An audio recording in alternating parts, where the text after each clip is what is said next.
ადამიანები ცივილიზაციის მთელი ისტორიის მანძილზე ცდილობდნენ, რომ თავის თავში ცხოვრებაშივე გამოეწვიათ კოსმოსთან ერთიანობის შეგრძნება. სულიერი განვითარების ყველა სკოლა საბოლოო ჯამში ერთ მიზანს ემსახურება: მიაღწიოს გასხივოსნებას.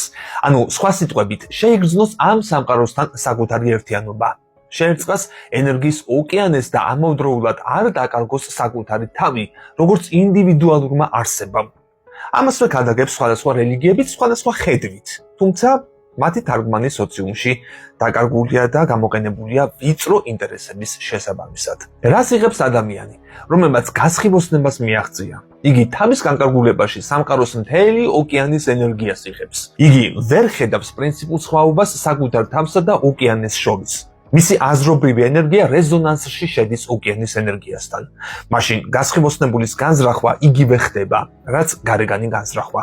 ეს ძლევამოსილი, მიუწვდომელი ძალაა, რომელიც მთელ სამყაროს მართავს. გნებავთ ღმერთის ძალა.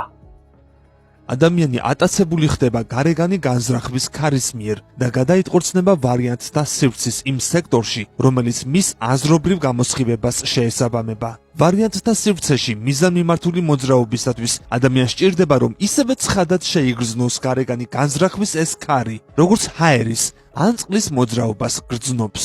მანამ სანამ ადამიანი ოკეანესთან თავისი იგივეობის არსს და ბუნებას არ აცნობიერებს, გარეგანი განზრახვა მას არ ხელეწიფება. ჩვენ არ დავისახავთ მიზნად გასხივოსნების მიღწევას. ეს ძალიან რთული ამოცანაა, მაგრამ თქვენი მიზნების რეალიზაციისათვის ეს აუცილებელი არაა.